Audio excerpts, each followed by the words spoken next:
Hello जी, सत श्री अकाल सारिਆਂ ਨੂੰ।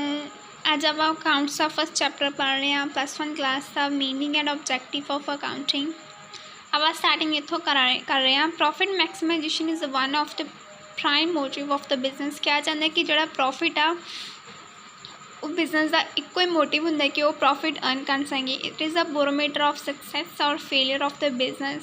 ਕਹਿੰਦੇ ਕਿ ਮਨੀ ਦੇ ਮੈਜ਼ਰਮੈਂਟ ਨਾਲ ਹੀ ਮਤਲਬ ਜੇ ਪ੍ਰੋਫਿਟ ਹੋਏਗਾ ਤਾਂ ਆਪਾਂ ਵੇਖ ਸਕਦੇ ਕਿ ਆਪਣਾ ਬਿਜ਼ਨਸ ਜਿਹੜਾ ਫਲਰਿਸ਼ ਕਰ ਰਿਹਾ ਆ ਜਾਂ ਡਿਕਲਾਈਨ ਹੋ ਰਿਹਾ ਵਾ। So every businessman want to get the following information about his business. ਆਂਦੇ ਕਿ ਦੇਖਣ ਵਾਸਤੇ ਕਿ ਆਪਣਾ ਬਿਜ਼ਨਸ ਪ੍ਰੋਫਿਟ 'ਚ ਜਾ ਰਿਹਾ ਕਿ ਲਾਸ 'ਚ ਜਾ ਰਿਹਾ, ਐਵਰੀ ਬਿਜ਼ਨਸਮੈਨ ਨੂੰ ਫੋਲੋਇੰਗ ਇਨਫੋਰਮੇਸ਼ਨ ਦੀ ਨੀਡ ਹੁੰਦੀ ਆ। ਉਹ ਸਾਰੀ ਇਨਫੋਰਮੇਸ਼ਨ ਜਾਣੇ ਇੱਕ ਇੱਕ ਕਰਕੇ। ਚਲੋ ਪੜ੍ਹੀਏ। How much he has earn this year. ਉਹਨੇ ਇੱਕ ਡਿਊਰਿੰਗ ਦ ਈਅਰ ਵਿੱਚ ਉਹਨੇ ਕਿੰਨੇ ਪੈਸੇ ਅਰਨ ਕੀਤੇ ਜਾਂ ਕਿੰਨਾ ਉਹਦਾ ਪ੍ਰੋਫਿਟ ਹੋਇਆ ਉਹ ਦੇਖਾਂਗੇ। How much during the past year 'ਚ ਉਹਨੂੰ ਕਿੰਨਾ ਪ੍ਰੋਫਿਟ ਹੋ ਰਿਹਾ, ਲਾਸ ਹੋ ਰਿਹਾ, ਇਹ ਦੇਖਣਾ ਬਹੁਤ ਜ਼ਰੂਰੀ ਆ। His business improving. ਕੀ ਉਹਦਾ ਜਿਹੜਾ ਬਿਜ਼ਨਸ ਆ ਉਹ ਇੰਪਰੂਵ ਹੋ ਰਿਹਾ, ਮਤਲਬ ਕਿ ਪਿਛਲੇ ਸਾਲ ਉਹਦਾ ਪ੍ਰੋਫਿਟ ਘੱਟ ਸੀ ਕਿ ਜ਼ਿਆਦਾ ਸੀ ਇਸ ਸਾਲ ਨਾਲੋਂ, ਇਹ ਵੀ ਜ਼ਿਆਦਾ ਦੇਖਣਾ ਜ਼ਰੂਰੀ ਆ। How many acid he has.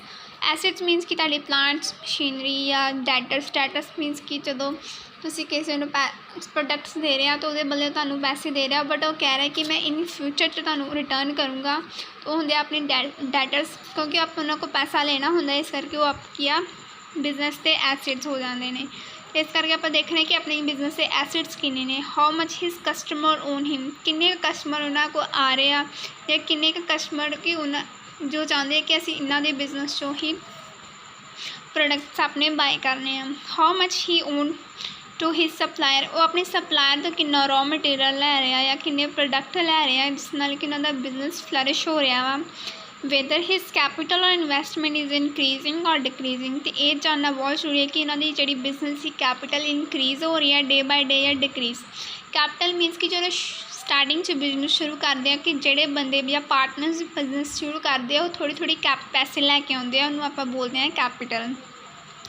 Every business has ਮੈਨੀ ਸੱਚ question is his mind which cannot B ਆਨਸਰਡ without accounting. ਆਂਦੇ ਕਿ ਬਿਜ਼ਨਸਮੈਨ ਦੇ ਮਾਈਂਡ ਵਿੱਚ ਇਹ ਸਾਰੇ ਕੁਐਸਚਨਸ ਆਉਂਦੇ ਨੇ। ਆਂਦੇ ਕਿ ਇਹਨੂੰ ਇੱਕ ਤਰੀਕੇ ਨਾਲ ਹੀ ਸੋਲਵ ਕੀਤਾ ਜਾ ਸਕਦਾ ਵਾ ਅਗਰ ਆਪਾਂ ਪ੍ਰੋਪਰ ਅਕਾਊਂਟਸ ਬਣਾਏ ਹੋਣਗੇ। We can find answer all such questions if he has maintained accounting record in a systematic way। ਆਂਦੇ ਕਿ ਇਹ ਸਾਰਿਆਂ ਦੇ ਕੁਐਸਚਨ ਦੀ ਸੋਲੂਸ਼ਨ ਆਪਾਂ ਨੂੰ ਤਾਂ ਹੀ ਮਿਲ ਸਕਦੇ ਕਿ ਜਦੋਂ ਆਪਾਂ ਆਪਣੇ ਰਿਕਾਰਡਸ ਇੱਕ ਸਿਸਟਮੈਟਿਕ ਵੇ ਨਾਲ ਬਣਾਏ ਹੋਣਗੇ। ਫॉर ਐਗਜ਼ਾਮਪਲ ਪਿਛਲੇ ਸਾਲ ਕਿੰਨਾ ਪ੍ਰੋਫਿਟ ਹੋਇਆ, ਇਸ ਸਾਲ ਕਿੰਨਾ ਪ੍ਰੋਫਿਟ ਹੋਇਆ, ਕਿੰਨੇ ਆਪਣੇ ਡੈਟਰਸ ਨੇ, ਕਿੰਨੇ ਕ੍ਰੈਡਿਟ ਨੇ, ਉਹ ਜਾਣਨ ਲਈ ਆਪਾਂ ਨੂੰ ਪ੍ਰੋਪਰ ਰਿਕਾਰਡ ਬਣਾਉਣਾ ਪਏਗਾ। This accounts record are known as book keeping. ਇਹਨੂੰ ਕੀ ਬੋਲਦੇ ਆ? Book keeping. ਨੈਕਸਟ ਆਪਣਾ ਟੌਪਿਕ ਆ book keeping meaning, needs and importance. Book keeping ਹੁੰਦਾ ਕੀ ਆ? Book keeping is a combination of two words, book and keeping.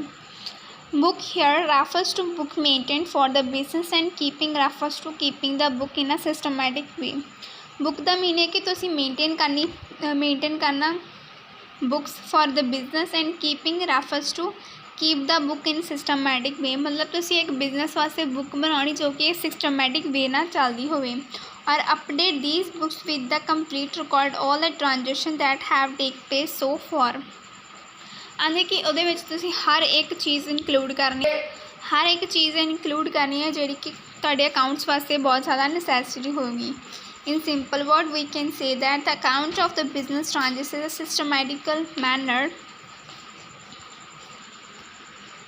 a systematical manner in books of account is called bookkeeping। ਇਹਦੇ simple word 'ਚ ਕਿਹਾ ਗਿਆ ਆ ਕਿ ਜਦੋਂ ਤੁਸੀਂ ਰਿਕਾਰਡਿੰਗ ਦਾ ਬਿਜ਼ਨਸ ਟ੍ਰਾਂਜੈਕਸ਼ਨ ਜਿਹੜੀਆਂ ਵੀ ਬਿਜ਼ਨਸ ਵਿੱਚ ਟ੍ਰਾਂਜੈਕਸ਼ਨਸ ਹੁੰਦੀਆਂ ਆ, ਸੇਲਸ ਜਾਂ ਪਰਚੇਜ਼ ਜਾਂ ਰॉ ਮਟੀਰੀਅਲ ਪਰਚੇਜ਼ ਕਰਿਆ ਆ, ਕੰਜ਼ਿਊਮਰ ਨੂੰ ਕੁਝ ਵੀ ਸੈਲ ਕਰਿਆ ਵਾ, ਉਹਦੀ ਵੀ ਜੋ ਵੀ ਟ੍ਰਾਂਜੈਕਸ਼ਨ ਹੁੰਦੀ ਹੈ ਉਹਨੇ ਸਿਸਟਮੈਟਿਕ ਵੇ 'ਚ ਨਾ ਹੋਏਗੀ, ਉਹਨੂੰ ਕੀ ਕਹਾਂਗੇ? Book keeping. ਬੁੱਕ ਕੀਪਿੰਗ ਦੀਆਂ ਨੀਡਸ ਕੀ ਆ? It is impossible for every human being to remember each and every transaction for a long period of time because human memory is limited। ਆਂਦੇ ਕਿ ਹਿਊਮਨ ਬੀਇੰਗ ਦੀ memory ਇੰਨੀ ਜ਼ਿਆਦਾ ਵਧੀਆ ਨਹੀਂ ਹੁੰਦੀ ਕਿ ਉਹ ਸਾਲ 2 ਸਾਲ 3 ਸਾਲ ਦੀ ਹਰ ਇੱਕ ਟ੍ਰਾਂਜੈਕਸ਼ਨ ਯਾਦ ਕਰ ਸਕੇ। ਇਸ ਕਰਕੇ ਬੁੱਕ ਕੀਪਿੰਗ ਦੀ ਬਹੁਤ ਜ਼ਿਆਦਾ ਨੀਡਸ ਆ ਤਾਂ ਕਿ ਟਾਈਮ ਆਉਣ 'ਤੇ ਆਪਾਂ ਦੇਖ ਸਕੀਏ ਕਿ ਕਿਹੜੀ ਚੀਜ਼ ਅਸੀਂ ਪਰਚੇਜ਼ ਕੀਤੀ ਸੀ ਔਰ ਸੇਲ ਕੀਤੀ ਸੀ।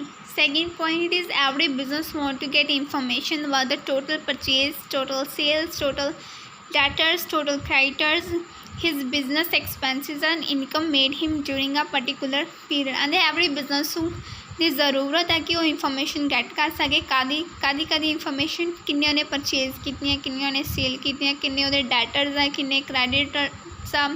ਕ੍ਰੈਡਿਟਰ ਮੀਨਸ ਕਿ ਜਿਨ੍ਹਾਂ ਨੂੰ ਆਪਾਂ ਪੈਸੇ ਦੇਣੇ ਆ। ਫੋਰ ਐਗਜ਼ਾਮਪਲ ਆਪਾਂ ਕੁਛ ਰॉ ਮਟੀਰੀਅਲ ਪਰਚੇਜ਼ ਕੀਤਾ ਕਿ ਆਪਾਂ ਬੋਲਦੇ ਕਿ ਆਪਾਂ ਇਨ ਫਿਊਚਰ 'ਚ ਦੇਵਾਂਗੇ, ਅਤੇ ਉਹ ਆਪਾਂ ਕੀ ਆ ਕਿਸੇ ਹੋਰ ਦੇ ਕ੍ਰੈਡਿਟਰਸ ਆ, ਆਪਾਂ ਉਹਨਾਂ ਨੂੰ ਕ੍ਰੈਡਿਟ 'ਤੇ ਆਪਾਂ ਕੀ ਆ ਕ੍ਰੈਡਿਟਰਸ।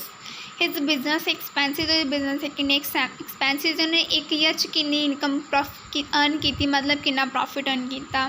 Third, comparative study is possible only if proper accounts are maintain. Comparative study means ਕਿ ਅਗਰ ਆਪਣੇ ਕੋਲ ਅੱਜ 1 ਸਾਲ ਦੇ ਪ੍ਰੋਫਿਟ ਅਰਨਿੰਗ ਜਾਂ ਲੋਸ ਅਰਨਿੰਗ ਦੇ ਅਕਾਊਂਟਸ ਹੋਣਗੇ ਤਾਂ ਹੀ ਆਪਾਂ ਪਿਛਲੇ ਸਾਲ ਦੇ ਜਿਹੜੇ ਅਕਾਊਂਟਸ ਨਾਲ ਆਪਾਂ ਕੰਪੇਅਰ ਕਰ ਸਕਦੇ। ਇਸ ਕਰਕੇ ਬੁੱਕ ਕੀਪਿੰਗ ਦੀ ਲੋੜ ਬਹੁਤ ਜ਼ਿਆਦਾ ਵਾ। It helps in making business policy, budget and costing etcetera.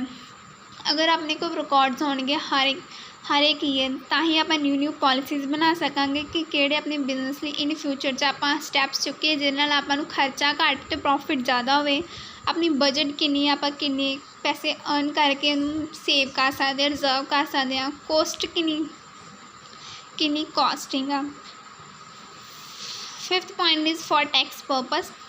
It is very necessary to maintain proper record of accounting. Tax ਇੱਕ ਰੈਵਨਿਊ ਦਾ ਕੰਮ ਕਰਦਾ ਵਾ ਬਿਜ਼ਨਸ ਗਵਰਨਮੈਂਟ ਵਾਸਤੇ। ਇਸ ਕਰਕੇ ਐਵਰੀ ਪਰਸਨ ਨੂੰ ਜਿਹੜਾ ਵਾ ਬਿਜ਼ਨਸ ਕਰਦਾ ਉਹਨੂੰ ਟੈਕਸ ਪੇ ਕਰਨਾ ਪੈਂਦਾ ਵਾ। ਬੁੱਕ ਕੀਪਿੰਗ ਬਹੁਤ ਜ਼ਿਆਦਾ ਹੈਲਪ ਕਰਦੀ ਆ ਫॉर ਟੈਕਸ ਪੇਮੈਂਟ ਕਰਨ ਵਿੱਚ, ਬਿਕੋਜ਼ ਅਗਰ ਆਪਣੇ ਕੋਲ ਪ੍ਰੋਪਰ ਰਿਕਾਰਡ ਹੋਣਗੇ ਤਾਂ ਹੀ ਆਪਾਂ ਪ੍ਰੋਪਰ ਟੈਕਸ ਪੇ ਕਰ ਸਕਾਂਗੇ। ਅਦਰਵਾਈਜ਼ ਆਪਾਂ ਨੂੰ ਪੈਨਲਟੀ ਵੀ ਪੈ ਸਕਦੀ ਹੈ, ਜੋ ਕਿ ਗਵਰਨਮੈਂਟ ਆਪਾਂ ਨੂੰ ਹੈਵੀ ਅਮਾਊਂਟ ਦੇ ਪੈਨਲਟੀ ਪਾ ਸਕਦੀ ਆ। Different author has given the definition of book keeping in different way. So ਆਪਾਂ ਪੜ੍ਹਾਂਗੇ ਖੋਲ੍ਹਣ ਦੀ। The process of analyzing, classification and recording transition in accordance with preconceived plan। ਕਹਿੰਦੇ ਕਿ ਪ੍ਰੋਸੈਸ ਆਫ ਐਨਾਲਾਈਜ਼ ਕਰਨਾ ਕਿ ਆਪਾਂ ਐਨਾਲਾਈਜ਼ ਕਰਨਾ ਕਿ ਕਿਹੜੀ ਚੀਜ਼ਾਂ ਆਪਾਂ ਨੂੰ ਜ਼ਰੂਰੀ ਆ ਆਪਣੇ ਅਕਾਊਂਟ ਵਿੱਚ ਲਿਖਣ ਲਈ। ਕਲਾਸੀਫਿਕੇਸ਼ਨ ਕਰਨਾ, ਕਲਾਸੀਫਿਕੇਸ਼ਨ ਕਿ ਜਿਹੜੀ ਐਂਟਰੀ ਜਿਹਦੇ ਅਕੋਰਡਿੰਗ ਪੈਣੀ ਆ ਉਸੇ ਅਕਾਊਂਟ ਦੇ ਨੀਚੇ ਪਾਉਣੀ। ਫੋਰ ਐਗਜ਼ਾਮਪਲ ਲੈਜਰ ਦੇ ਵਿੱਚ ਜਦੋਂ ਆਪਾਂ ਅਕਾਊਂਟਿੰਗ ਕਰਦੇ ਹਾਂ ਅਕੋਰਡਿੰਗ ਆਪਾਂ ਹਰ ਇੱਕ ਟ੍ਰਾਂਜੈਕਸ਼ਨਸ ਪਾਉਣੀਆਂ ਜਿਹੜੀਆਂ ਨੈਸੈਸਰੀ ਲੈ ਕੇ, ਜਿੱਦਾਂ ਆਪਣੇ ਡੈਟਰਸ, ਕ੍ਰੈਡਿਟਰਸ, ਕਿੰਨੇ ਪਰਚੇਜ਼ ਕਿੰਨੀਆਂ ਸੇਲ ਕੀਤੀਆਂ ਵਾ। ਇਨ ਅਕੋਰਡਿੰਗ ਵਿਦ ਪ੍ਰੀ ਕੰਸੀਵਡ ਪਲਾਨ, ਜਿੱਦਾਂ ਕਿ ਆਪਾਂ ਪਹਿਲਾਂ ਡਿਸਾਈਡ ਕੀਤਾ ਹੋਏਗਾ ਕਿ ਉਸੇ ਤਰੀਕੇ ਨਾਲ ਸਾਰੀਆਂ ਆਪਾਂ ਐਂਟਰੀਜ਼ ਪਾਉਣੀਆਂ ਵਾ। So today's topic is end of this. ਕੱਲ੍ਹ ਆਪਾਂ ਡਿਸਕਸ ਕਰਾਂਗੇ characteristics of book keeping. So thank you, like, share and subscribe.